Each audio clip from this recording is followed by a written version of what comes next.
Vị đại sứ có vị khách mời chúng ta đã chia sẻ với quý vị. Nếu như quý vị có những câu hỏi thắc mắc nào thì bây giờ là thời gian dành cho quý vị sẽ đặt những câu hỏi đến các vị đại biểu đang ngồi ở số lúc này. Các vị đại biểu sẽ giải đáp thắc mắc những câu hỏi của quý vị để chúng ta sẽ có nhiều thông tin hơn. Lúc này thì chúng tôi xin được nhường quyền trở lại điều hành chương trình dành cho các vị đại biểu của sân khấu. Xin mời ạ.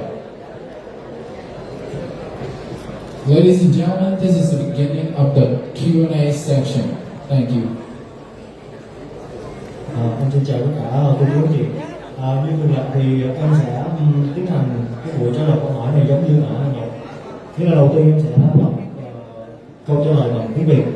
Sau đó thì bạn Hùng sẽ dịch lại bằng tiếng Anh.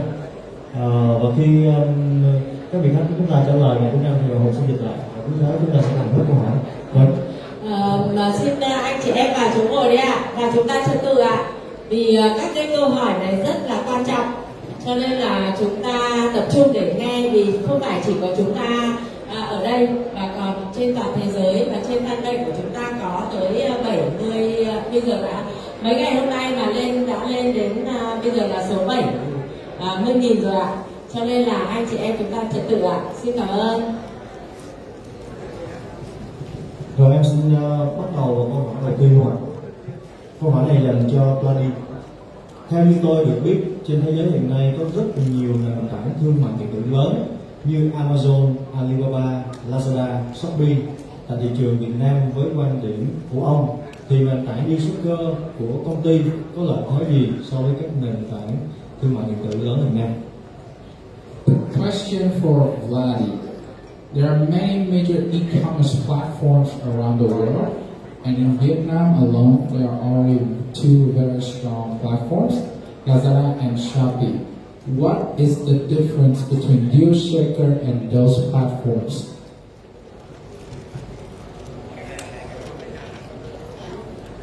I will split this question on two parts. First, how Dealshaker is different than the biggest Western platform like Amazon. And the second, what are the difference between Dealshaker and the small local platforms? Tôi sẽ chia câu hỏi này ra làm hai phần. Thứ nhất là khác biệt của Dealshaker và những nền tảng lớn như Amazon, và khác biệt của Dealshaker đối với những nền tảng nhỏ và tập trung còn lại. If you're comparing with players like Amazon, for example, they're focused mainly on highly developed markets like United States. More than 50% of the Amazon income comes from this market. Trước hết, khi so sánh giữa Dealshaker và Amazon thì Amazon tập trung vào các thị trường đã phát triển. Nếu các bạn để ý, 50% doanh số của Amazon đến từ thị trường Mỹ. They're a great example for a highly integrated e-commerce platform with logistic partners, payment partners, all fulfillment centers in the Western world. Và Amazon cũng là một ví dụ tiêu biểu cho một nền tảng thương mại điện tử đã tích hợp và trở thành một phần quan trọng trong cuộc sống của rất nhiều người, với đầy đủ từ thông tin cho tới những trung tâm bán hàng. But away from English-speaking communities and countries, their performance and their numbers prove it. Thế nhưng khi rời xa thế giới nói tiếng Anh thì Amazon lại không phải là một ông lớn, và con số doanh thu đã nói lên điều đó. Dealshaker is strong here because of the community that it has. Dealshaker is strong here because we have top offers and we have great merchants. Dealshaker mạnh hơn ở đây bởi vì chúng ta có cộng đồng tốt, mặt hàng tốt, và chúng ta có một nền tảng tốt. Also, Amazon has one very bad policy. That's my personal opinion. It uses his own products and use the merchants there to research the best opportunities and introduce his own products in this area. Và theo như cá nhân tôi thấy, Amazon có một chính sách cực kỳ tệ. Họ khai thác và sử dụng thông tin cá nhân của các cái cộng đồng để đưa sản phẩm của chính Amazon vào đó. This great for Amazon because it's using other people's R&D center, but it's squeezing his own merchants. Đối với Amazon thì đây là một lợi thế cực kỳ lớn, thế nhưng đối với những người tham gia nền tảng thì lại là một bất lợi cực lớn.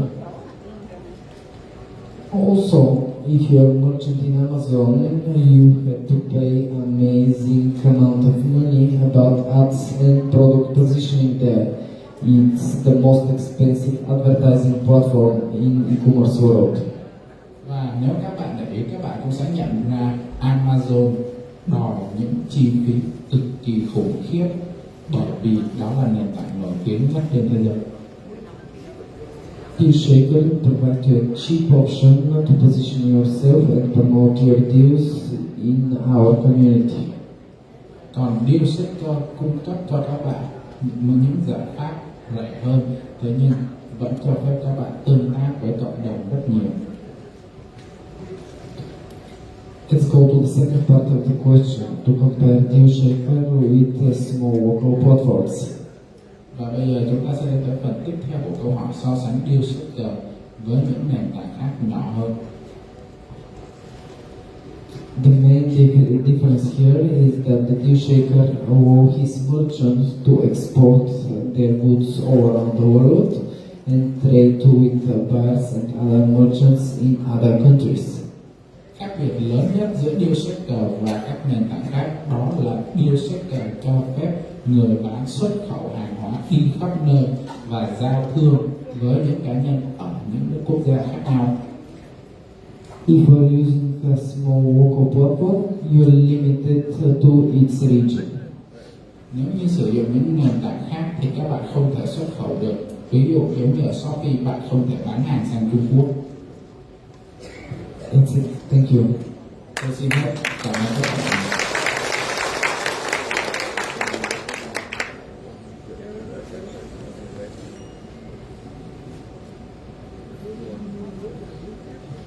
Tôi xin phép đọc câu hỏi thứ hai. Khi đồng quan của chúng ta chính thức được giao dịch ở môi trường công khai, liệu rằng giá trị của đồng quan có bị ảnh hưởng khi giá của Bitcoin và Ethereum thay đổi hay không? Question for Banksy.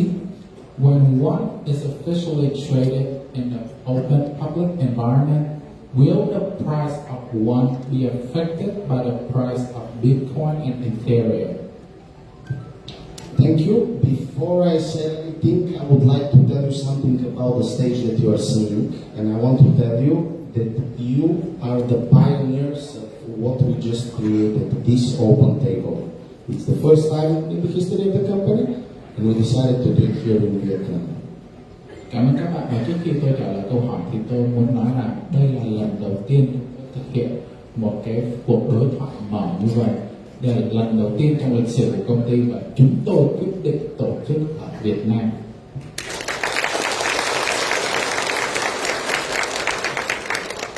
Regarding the exchange, this is a very sensitive topic, and the information is very volatile. Còn về thông tin về giá cả, đây là một thông tin rất nhạy cảm. Như các bạn đã biết, giá cả thay đổi theo từng giây. When the cryptocurrency was created back then in the years when Bitcoin started, nobody spoke about creating an exchange for the cryptocurrency. Như các bạn đã biết thì kể từ lúc Bitcoin ra đời thì giai đoạn đầu không ai nói về việc xây dựng một nền tảng để chúng ta trao đổi Bitcoin lấy tiền. Satoshi Nakamoto in the white paper of Bitcoin never mentioned once the word exchange. Và tôi nói luôn là Satoshi Nakamoto trong sách trắng của Bitcoin chưa bao giờ nhắc tới, không bao giờ dùng chữ trao đổi. Our network is created in order to sustain and increase the usage of our cryptocurrency. It's not created in order to go into exchange, but Mạng lưới của chúng ta được phát triển để duy trì và gia tăng số người sử dụng, chứ không phải để trao đổi. Thế nhưng if at some point the usage and the demand of the network and the people inside requires the exchange, nếu như trong tương lai chúng ta có đủ nhu cầu số lượng và lượng tiền, we have an option to discuss this, but It's up to you. Chúng ta có thể bàn tới việc này, thế nhưng đó phụ thuộc vào các bạn. Always think that basically in the fundamentals of that kind of network, we don't need the exchange because you are the perfect example that you literally can have everything you need in the Dealshaker in order to use the crypto. Thank you. Về cơ bản thì như các bạn đã thấy, cộng đồng của các bạn là ví dụ tiêu biểu nhất cho việc tại sao chúng ta không cần lên sàn nhưng chúng ta vẫn có toàn bộ giá trị sử dụng. Xin cảm ơn các bạn.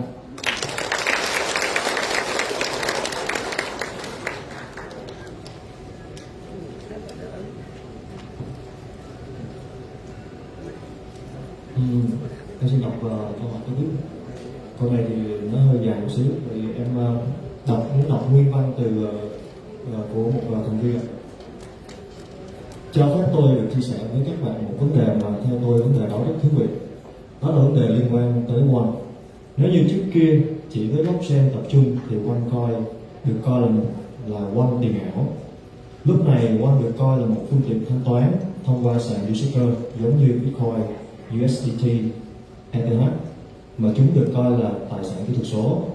Tuy nhiên, tới cuối năm 2022 này, khi mà tập đoàn kết nối với blockchain ERC20 thì One tiền ảo sẽ chính thức trở thành tiền kỹ thuật số One. Điều đó có nghĩa là One tương đương với tiền mặt, tiền giấy.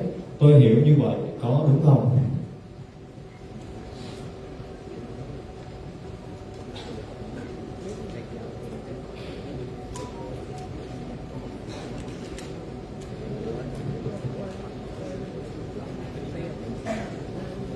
Mr. Vincent?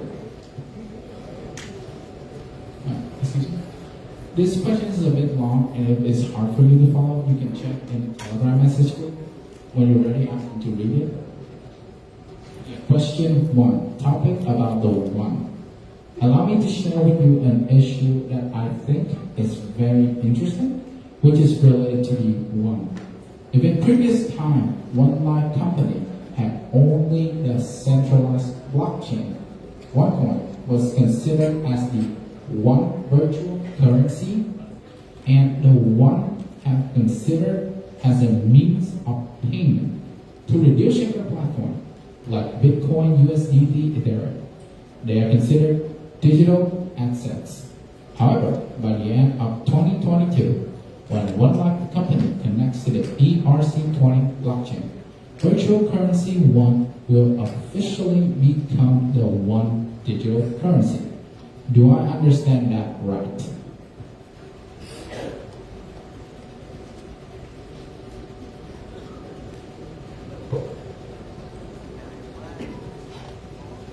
Let me make this shorter to ask, did I understand the question correctly?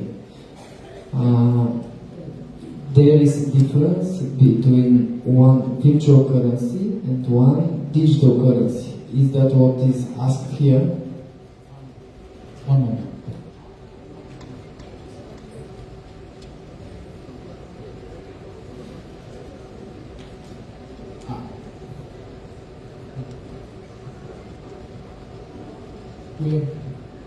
Có những chuyện rất là nhạy cảm, cho nên là câu hỏi và các bạn có thể có quyền không trả lời. You are allowed to pick the questions, and you're also allowed to not answer them if you wish to. Okay. Let's say that there will be no difference between now and in the future. The currency will be as it expected from the audience. If they think that they can use it to transfer the value, it will be transferred. We are proving every day that funds can be transferred for goods and it working in our digital currency. Tôi sẽ nói luôn là sẽ không có một sự thay đổi nào hết về đồng One, là nó sẽ từ trước đến giờ nó vẫn luôn luôn vậy và sẽ luôn luôn như vậy.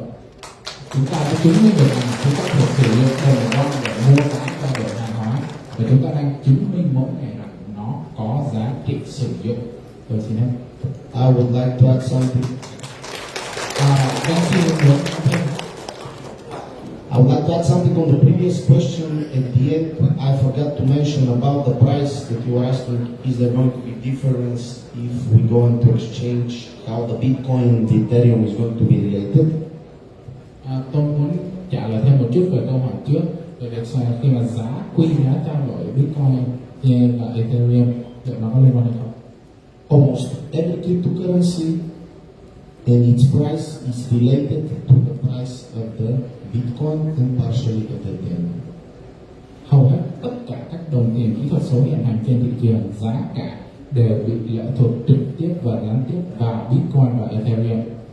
And about the question right now, the first part was about the centralized need of payment. Và về câu hỏi hiện tại, phần đầu tiên đó là về sự tập trung hóa của máy chủ thanh toán. I want to say something more about this one, and this is that we are centralized in order to keep you safe. Tôi muốn nói và nhấn mạnh rằng chúng ta tập trung hóa là để thông tin của các bạn được an toàn và bảo mật. In the future, the cryptocurrency at some point, mark my words, is going to be regulated all over the world.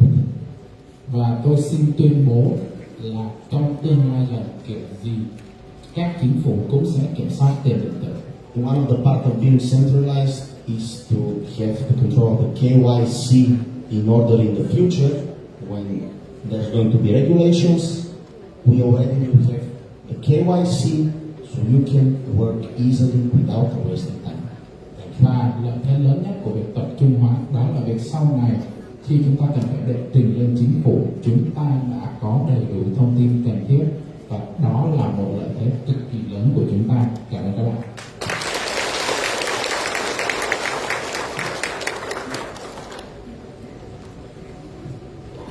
Mình xin phép được đọc câu hỏi kế tiếp. Trong một cái buổi mô phỏng về Dealshaker trước đây, Mr. Belcott đã cho chúng ta thấy có một cổng thanh toán liên quan tới Coinbase và BitPay. Chúng tôi muốn hỏi là trong tương lai thì chúng ta có kế hoạch nào có liên quan tới kết nối với hai cổng thanh toán này không? Question for Mr. Beckhoff. In a previous Dealshaker demo presentation, Mr. Beckhoff mentioned cooperating with major exchanges like Coinbase and BitPay in order to attract more outsiders onto the Dealshaker platform.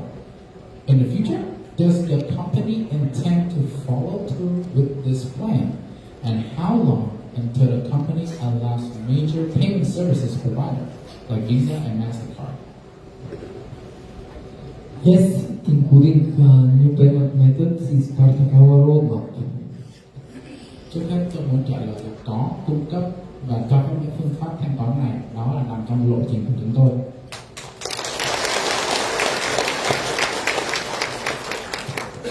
We will start with Bitcoin and and stable coins, which are popular in the crypto community. Trước hết chúng ta sẽ bắt đầu với Bitcoin và những đồng coin ổn định và đang nổi tiếng trong cộng đồng. It's an integration process between us and provider of these cryptocurrencies. So I cannot tell you exact deadline when it's happened because both parties are involved in this. Còn về việc chính xác khi nào xảy ra thì tôi không thể nói cho các bạn một khung thời gian cụ thể được, bởi đó là việc trực tiếp giữa chúng tôi và những người sở hữu những đồng tiền điện tử kia. It's the same with accepting card payment. Visa and MasterCard has to complete integration between us and their payment systems. So we are working in this direction, but the line is not clear. Tương tự như vậy với Visa và MasterCard, chúng tôi đang cố gắng tương thích hai hệ thống với nhau, thế nhưng chúng tôi không thể đưa ra một khung thời gian cụ thể.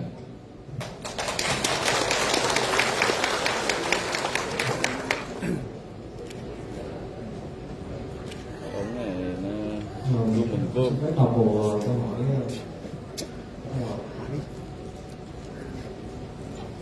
Trong trường hợp các tập đoàn hoặc các công ty đa quốc gia muốn tham gia vào nền tảng Dealshaker để xuất nhập khẩu hàng hóa, thì nền tảng của công ty có thể đảm bảo các loại hóa đơn điện tử để phù hợp với các thủ tục giấy tờ và pháp lý, và có các chức năng quản lý thông tin dữ liệu để phục vụ liên quan đến các vấn đề về báo cáo thuế hay không. In the event multinational corporations wish to join Dealshaker in order to facilitate import-export, can the company provide legally accepted receipts, and will there be some kind of information management function regarding tax reports?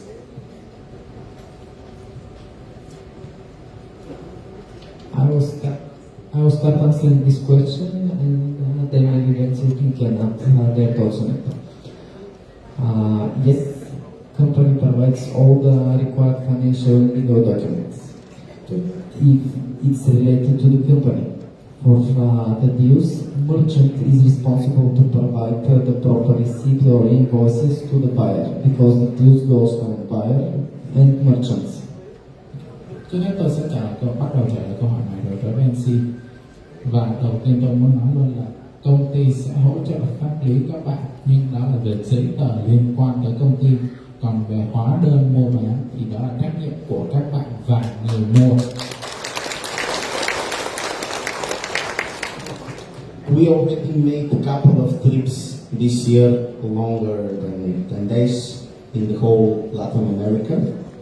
Sorry, once again. We already made a couple of trips in Latin America.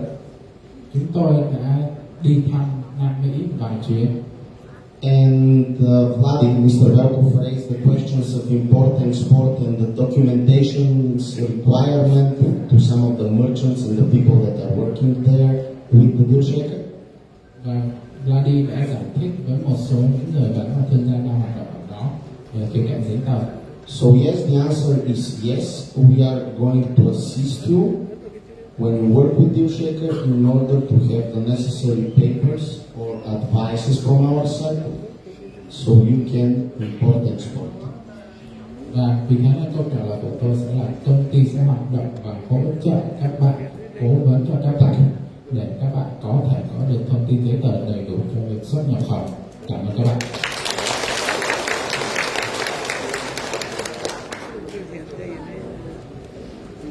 Em xin đọc một cái đúng. Khi nào thì tập đoàn mới có quy trình duyệt KYC cho cộng đồng thành viên có quốc tịch ở Mỹ?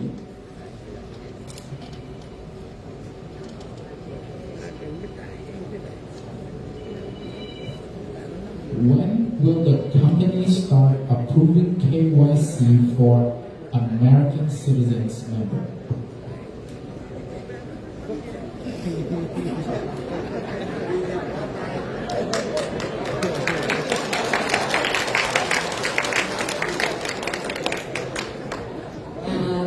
Chúng ta có những cái mà chúng ta chưa thể nói được, đúng không ạ?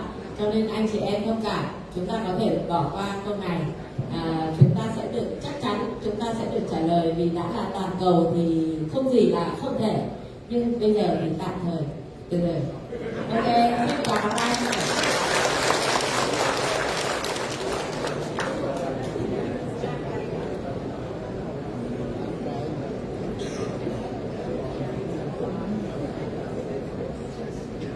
King James, you want to speak?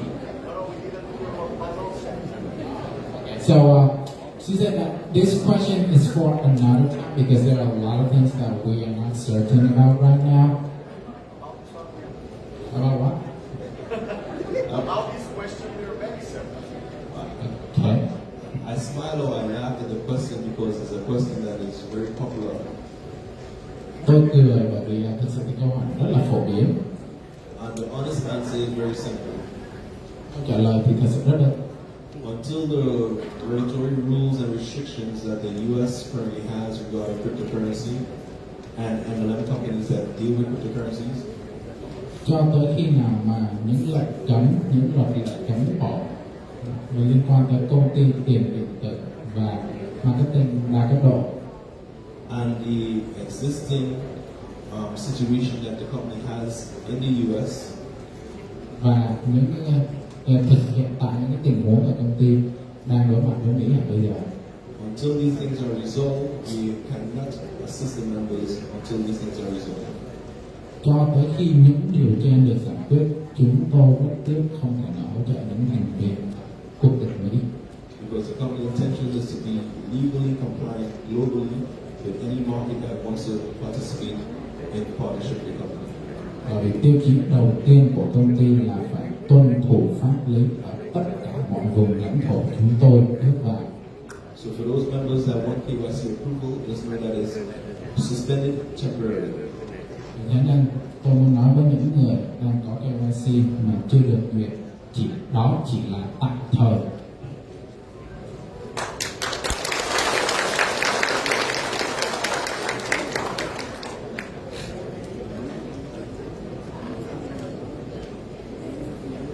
Câu hỏi tiếp theo xin lộ trình kế hoạch về việc công ty thêm chức năng chọn cổng thanh toán thì thời gian là khi nào chúng ta sẽ có được chức năng đó? We would like to know more about the company's plan to have choosing payment method function on Dealshaker. Let me help you, buddy. I know you're gonna answer, but let me help you. DJ xin phép trả lời bởi vì biết là cái rất muốn nói mà DJ muốn giúp. On the network side, what I can say, because I've been watching the company operate, Về phần mạng lưới, bởi vì tôi đã có dịp được theo dõi và đi cùng công ty hoạt động.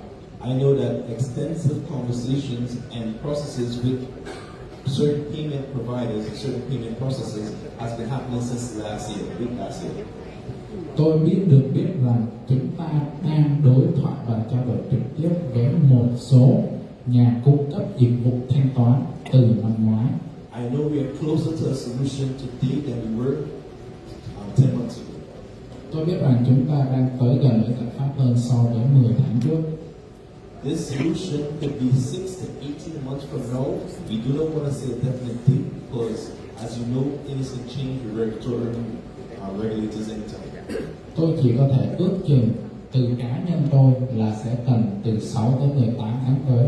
Thế nhưng tôi xin phép nhấn mạnh đây không phải là điều chắc chắn bởi vì mọi thứ thay đổi liên tục. But you guys and many of you guys know me. I prefer to say next year and then it'll happen next month. Nhưng các bạn hiểu tôi rồi. Tôi thà nói với các bạn có thể tới năm sau, nhưng tôi sẽ cố gắng hết sức để tháng sau là ok.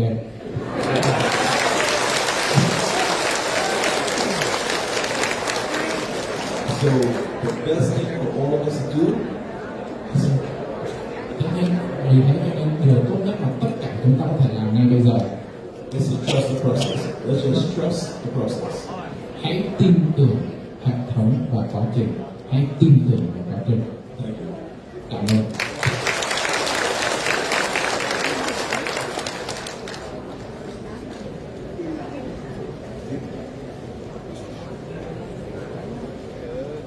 Would you like to add anything else, Mr. Rocco, or That was quite clear. tôi nghĩ là không, rất là rõ ràng rồi.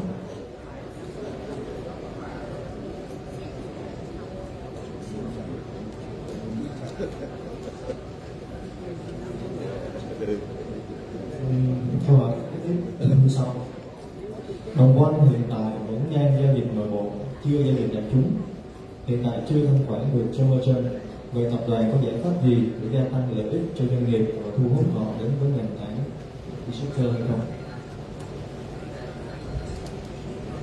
As of this moment, the one is still available to members only.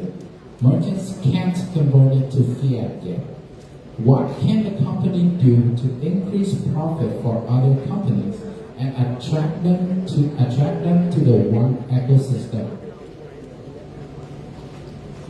I think I will start with this one, and after that, King can interfere. Tôi sẽ bắt đầu trả lời trước và sau đó thì Kim có thể can thiệp.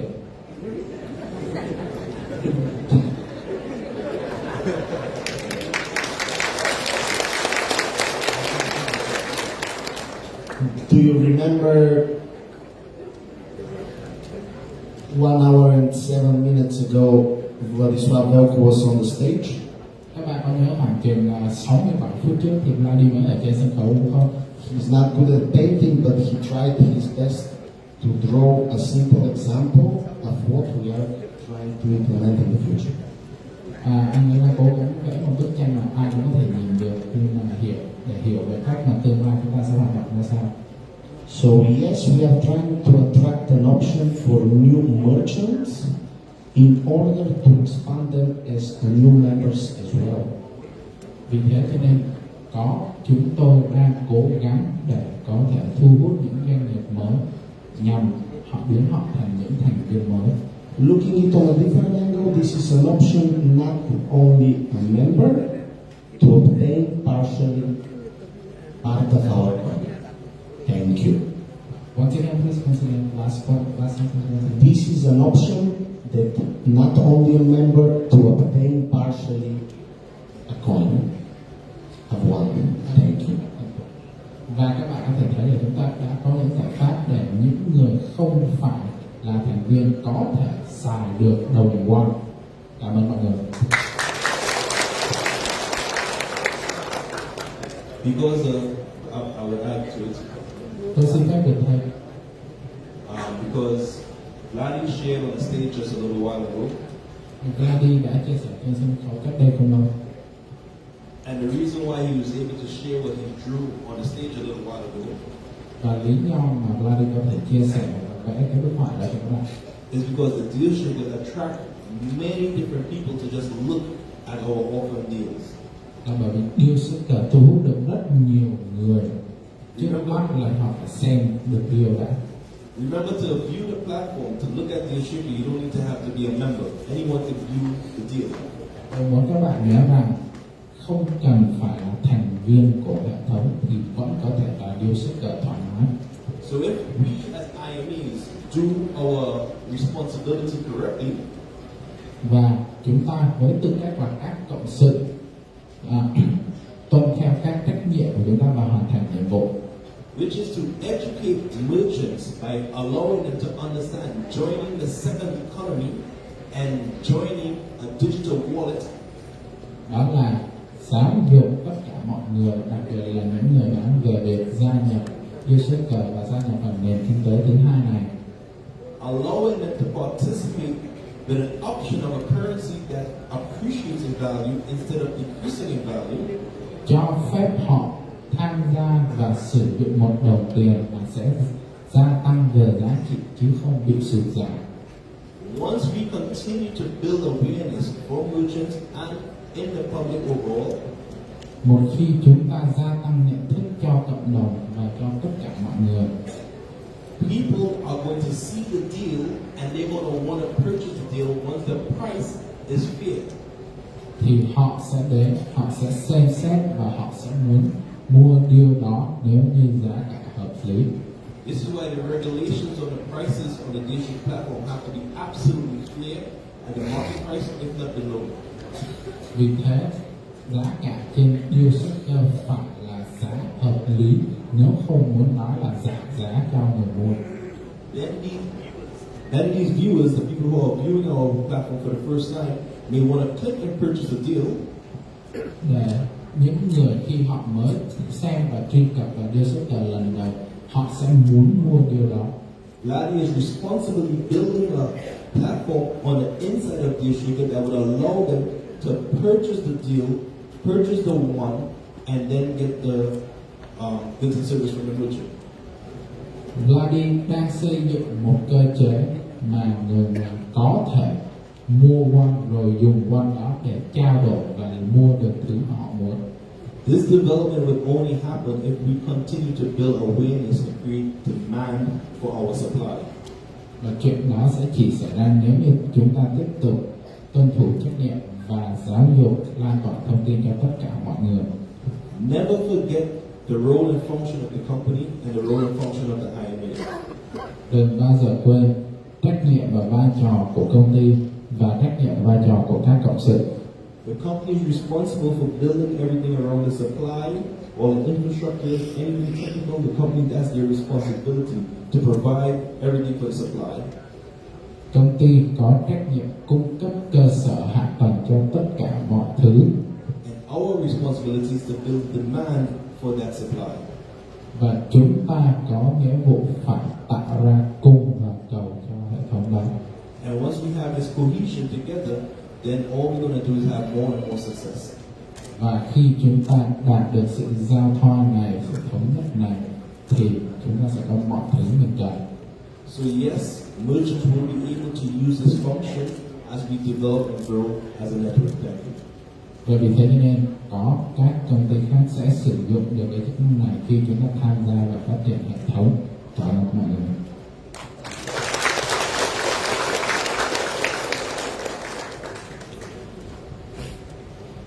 Theo như tôi hiểu thì tất cả các nền tảng trong hệ sinh thái đều đang xây dựng toàn bộ trên hợp đồng thông minh. Tôi hiểu như vậy có đúng hay không? Is everything in the one ecosystem built on smart contracts? Our ecosystem has a lot of applications and features, so it's impossible to build everything on smart contract. We are using smart contracts for the blockchain part and everything related to it. Bởi vì nền tảng của chúng ta có rất nhiều chức năng và nhiều thứ, cho nên không thể chỉ dùng mỗi miền hợp đồng thông minh được. Thế nhưng blockchain của chúng ta được xây dựng lên trên hợp đồng thông minh. That's it. Xin hết.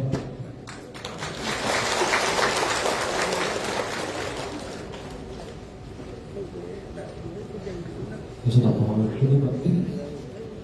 Trong tương lai nền tảng remittancy có thể giải quyết được những thách thức mà hệ thống tài chính truyền thống đang gặp phải hay không? Ý nghĩa vai trò của nền tảng này đối với hệ sinh thái là gì? In the future, can remittances solve problems that traditional finance systems face? What is the role the system play in the one ecosystem? I would like to answer as well as Vladdy would like to answer this question as well. I think we can tag team on this answer. Okay. King James và Vladdy sẽ cùng nhau trả lời câu hỏi này. We have to remember, and a group of people who know this for sure is Vietnamese and people from the Philippines. Chúng ta cần phải nhớ, và tôi tin chắc rằng cộng đồng người Việt Nam chúng ta và cộng đồng người Philippines là hai cộng đồng hiểu rõ vấn đề này nhất. That people leave their country to go look for opportunities in other lands just to provide for their family members back at home. Là chúng ta có những thành viên trong gia đình phải đi ra nước ngoài tha hương cầu thực để giúp cho cuộc sống, trang trải cuộc sống gia đình. There was a group of professional criminals who saw the opportunity to take advantage of these people. Có một nhóm tội phạm chuyên nghiệp tìm cách lợi dụng những con người này. These professional criminals, you may know them by the names of Western Union and MoneyGram. Và hai nhóm tội phạm này có tên là Western Union và MoneyGram. They started off very friendly with 1%, 2%, but as they gained trust similar to the banking institutions, Họ bắt đầu với những theo cái lời chào mời rất hấp dẫn, ví dụ 1, 2, 3%. Thế nhưng dần dà khi họ chiếm được lòng tin của các bạn, they started to take advantage of us, and now we need to pay 33.3% to send money back home to take care of our loved ones. họ bắt đầu lợi dụng các bạn và họ đòi các bạn phải trả tới 30% số tiền bạn gửi để làm phí. I can speak to this because I know personally I have used the service, and when I sent 200 US to my daughter, I had to pay 33 US to send 200 US. Và tôi có thể nói từ kinh nghiệm cá nhân, bởi vì tôi đã từng gửi $200 cho con gái và tiền phí là $33. One of the birthplaces of cryptocurrency was to avoid this intermediary and the high cost. Một trong những lý do ban đầu tiền điện tử ra đời đó là để tránh những cái phí cao này và tránh những bên trung gian ăn cắp. For us to send a text message is next to nothing. It's almost free using the internet. Cũng giống như internet, nhờ internet là chúng ta có thể nhắn tin với nhau mà không mất một đồng nào cả. Using the blockchain technology, technically we'll be able to send money similar to a text message, where it's going to cost us next to nothing. Và blockchain cũng giống như mạng internet sẽ giúp chúng ta gửi tiền mà không mất một đồng phí nào hết. So the remittances side within the one ecosystem is a powerful, magnificent tool that when launched is going to do amazing things to the globe. Vì thế cho nên chức năng kiều hối khi xuất hiện ở trong nền tảng, tôi tin nó sẽ là một chức năng cực kỳ mạnh mẽ và giúp thay đổi rất nhiều thứ trong cộng đồng. But once again, what makes our business matter, what makes our world matter, is that we need to bring in more and more educated minds that can participate in our process. Thế nên tôi xin nhắc lại một lần nữa, điều gì sẽ khiến cộng đồng của chúng ta phát triển mạnh hơn, đó là chúng ta phải gia tăng số lượng thành viên tham dự. That is going to give you a small peek into the window of his mind when it comes to this. Đó có sẽ trả lời tiếp theo là cho các bạn nghe. I just want to state it very clearly. Tôi chỉ muốn nói đơn giản và rõ ràng nhất có thể. The beauty in our technology is that it allows you to transfer value from one place to another place in seconds, 24/7. Cái điều tuyệt vời nhất của công nghệ đó là nó cho phép các bạn gửi giá trị từ nơi này sang nơi khác 24 giờ 7 ngày liên tục, chỉ mất vài giây mỗi lần gửi.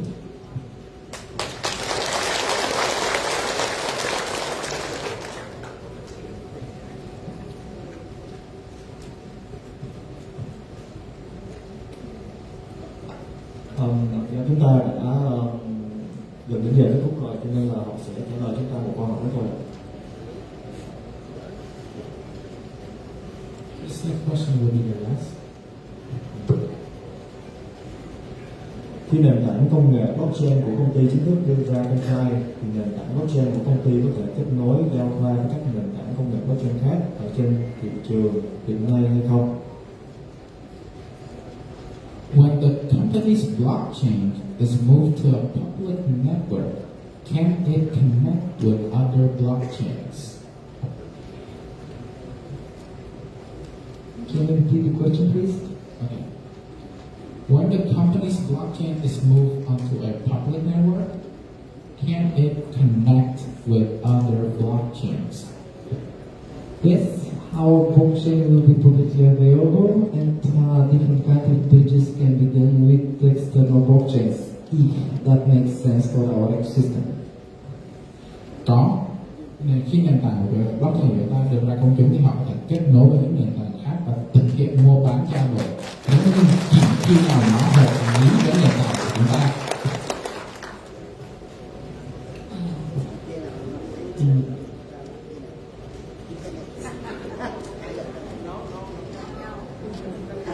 Mai Lan sẽ nói cuối cùng ạ. Miss Mai Lan will speak last. Okay, perfect. I want some help from you. There is a lady in the audience over there with the glasses behind the cameraman. Có một cô đeo kính ở đằng sau camera quay phim. That lady, she raised her hand when I asked if someone is not familiar with the Dealshaker. Cô ấy là người giơ tay khi mà tôi hỏi rằng là có ai ở đây không quen với hệ thống Dealshaker không? I'm gonna give this lady a chance to ask a question if something is not clear after all that we've been discussing. I don't know the lady. It's the first time I'm seeing her. Tôi không quen với cô ấy bao giờ, chưa gặp bao giờ. Thế nhưng tôi muốn cho cô ấy cơ hội để được hỏi đáp một câu hỏi gì đó để có thể gỡ những cái khúc mắc. It's very clear. I am very happy.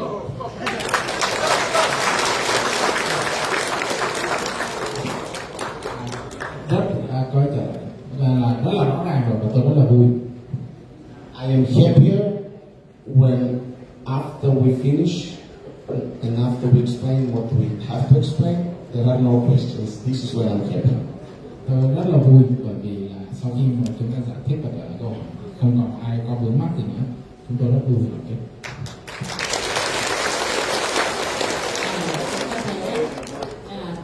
Bất cứ một dự án nào, cái khó nhất.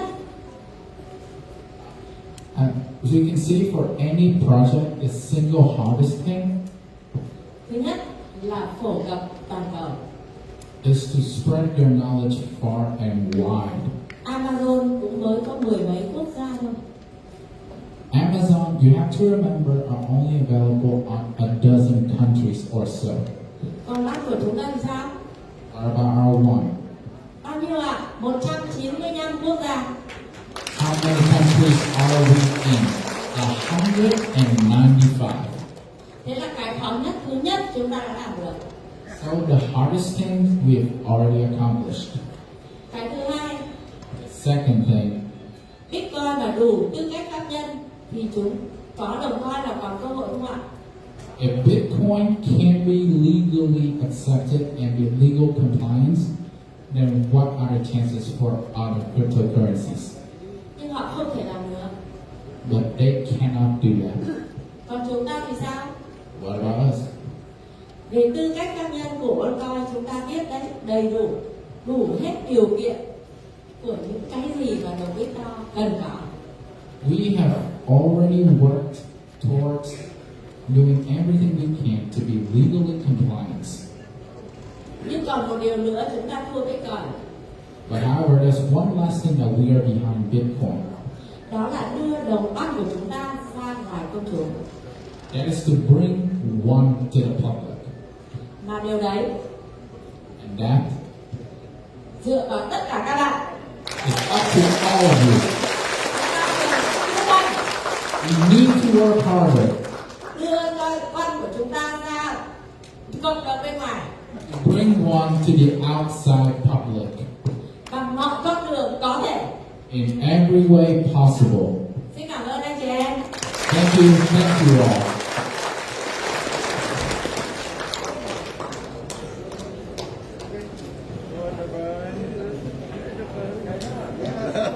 Thank you all for participating in this Q&A session. Thì vâng, xin được cảm ơn các vị đại biểu đã chia sẻ những thông tin cụ thể hơn đến tất cả quý vị hôm nay. Và xin quý vị hãy dành một tràng vỗ tay lớn hơn nữa để cùng cảm ơn các đại biểu sau ăn cho và vâng, thưa quý vị, trong chương trình của chúng ta thì buổi chiều ngày hôm nay sẽ tiếp tục diễn ra buổi training dành cho các leader. Và những quý vị còn lại thì chúng ta sẽ có những giây phút thoải mái để có thể tản bộ hoặc là tham quan thành phố Nha Trang với chúng tôi trong buổi chiều ngày hôm nay. Và lúc 15 giờ chiều nay thì xin mời các leader sẽ trở lại khu vực sân khấu này để chúng ta tiếp tục chương trình. Và sau đó vào ngày mai vào lúc 8 giờ sáng thì chúng tôi xin mời tất cả quý vị sẽ cùng trở lại với khu vực sân khấu này để cùng tham dự hoạt động tiếp theo của chương trình. Còn bây giờ thì chúng tôi xin tạm biệt quý vị và hẹn gặp lại quý vị và các bạn vào chiều nay và ngày mai ạ.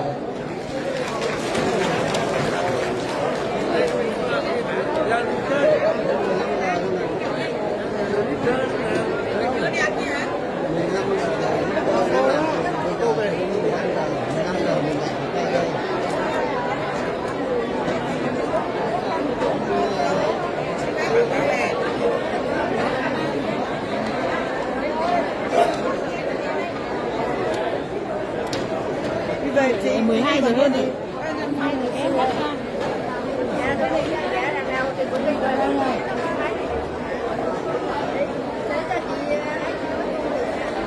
Giờ mình học đâu?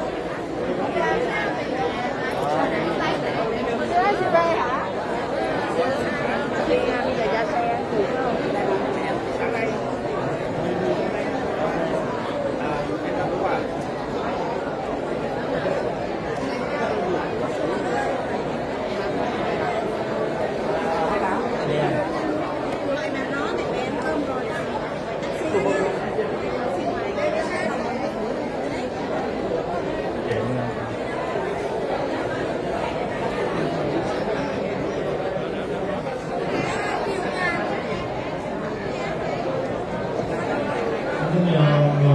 Hỗ trợ em để cái này số lượng chúng ta bắt đầu chụp hình. Chúng ta có thể chụp hình với tập đoàn ở trên sân khấu ạ. Dạ, chờ ạ. Nhờ các bạn dẹp hộp bàn này ạ. Dẹp đi ạ. Nhờ anh chị em. Chụp cái anh chị em đàn ông nào lên dẹp hộp ạ. Chụp cái tranh.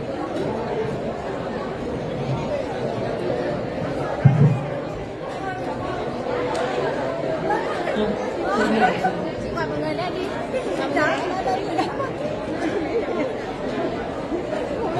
Du dịch hộ là chúng ta Mời các đại sứ lên để cho anh chị em có thể chụp hình.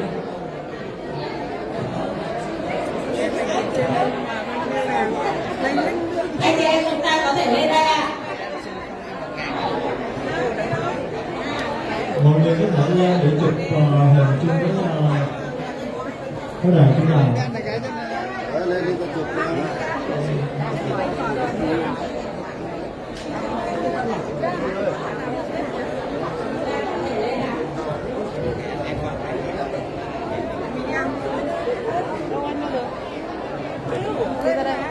Sao mà hết được?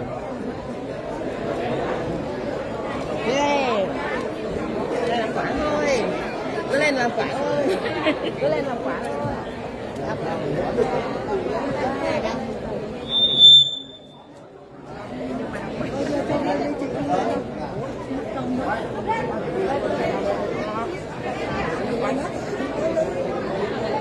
Thầy giải động dưới hả? Đang mời đấy ạ.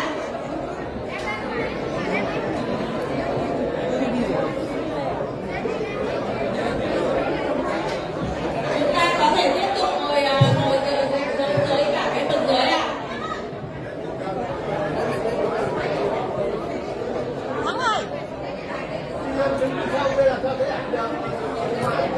No.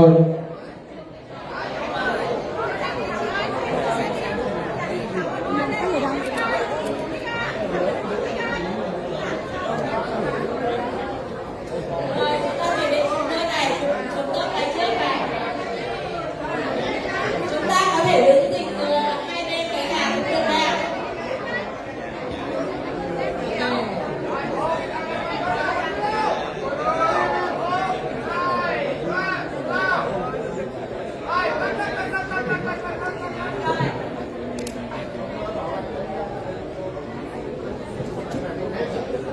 Chúng ta có thể hô nhá, anh quay video cái này nhá, chúng ta từ bao giờ mà đang hô 1, 2, 3 thì chúng ta hô này, online Dealshaker Việt Nam 3 thứ ạ. Hay là chúng ta hô ăn không? Ôi, one nhá, bây giờ mà đang Alo. 2, 3